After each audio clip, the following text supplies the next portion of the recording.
পানীৰ কাৰণে যাব পৰা নাই। ঘূৰিব লাগে 20 কিলোমিটাৰ। এই ষ্টুডেণ্টবিলাক যে আছে, ষ্টুডেণ্টবিলাকৰ কি হ'ব? সময়মতে গৈ নাপাব। নাই, স্কুল পাৰ নাপাব, তাও ঠিক নাই এতিয়া। কিয় ঘূৰি আহিলে আপুনি? এইটো যাবলৈ ভয় লাগিছে, এইটো কাৰণে ঘূৰি আহিছোঁ।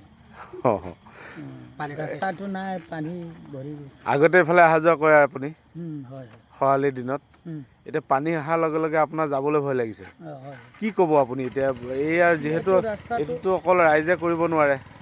এইটো रास्ता तो बनना चाहिए और थोड़ा आदमी को ज़्यादा तकलीफ हो रहा है और थोड़ा अच्छा रास्ता बनने से तो ठीक है, जाने आने में अच्छा है। আপোনালোকৰ এই ঠাইখিনিত কিয় এনেকৈ পানী হোৱাৰ লগে লগে দেখা গৈছে বহু গাড়ী চাড়ী এনেকৈ লংকাজানৰ মাজে মাজে যাব লগা হৈছে, আৰু ৰাস্তা নাই নেকি?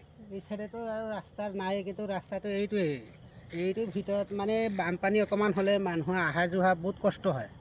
আকৌ এই কাৰ্বি আংলং আৰু আমাৰ হোজাই ডিষ্ট্ৰিক্টৰ মানুহকেইটা ল'ৰা ছোৱালী স্কুলৰ ছাত্ৰ কলেজে যোৱা মানুহ বাইক চাইক গাড়ী চাড়ী আহিলে ইয়াৰ পৰা ঘূৰি আকৌ লংকালৈ যোৱা হয়, ৰাস্তাই নাই। তাৰপৰা এতিয়া এইখিনিত পাৰ হ'ব লাগে, এই জেগাটো দলঙৰ তলতেই খালি ৰাস্তা, অইনফালে কোনো ৰাস্তাই নাই।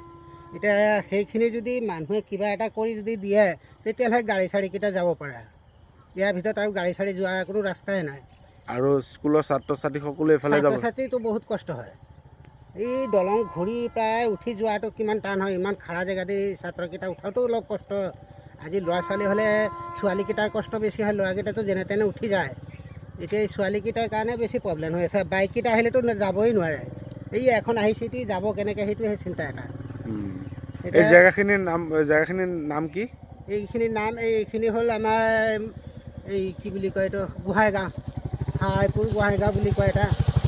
আৰু লাইনৰ সিপাৰে হ'ল আকৌ আমাৰ গোসাইগাঁও বুলি কয়, মানে এইফালে কাৰ্বি আংলঙৰ ৰাস্তা, পশ্চিম কাৰ্বি আংলঙৰ। আৰু এইটো ৰাস্তা মানে মই জনাত এইটো ৰাস্তা হাৱাইপুৰৰ পৰা আপোনাৰ লংকালৈ যোৱা চমু পথ। এইখনেহে ৰাস্তা, আৰু নাই। আৰু আছে যদি আকৌ আমাৰ এই পশ্চিম কাৰ্বি আংলঙৰ পৰা ঘূৰি যাব লাগে বহুত দূৰত। বহুত কষ্ট হয় মানুহৰ। এইটো কিমান দিনৰ পৰা এই ৰাস্তাটো এনেকুৱা? এইটো আমাৰ জন্মৰ আগৰ পৰাই ৰাস্তা। আজিলৈকে কোনো মানে তাক সিদ্ধান্ত নাই। ৰাস্তাটো এটা আছে আমাৰ লংকা যোৱা, ইয়াৰ পৰা চিধা ৰাস্তা, সেইটো নাই। এই চাইডে আগৰ আমি এতিয়া সৰুৰ পৰা দেখি আছোঁ দলঙৰ তলতে যোৱা, এই যোৱাটো এতিয়ালৈকে আছে, কোনো ৰাস্তা চিজিলে নহয়।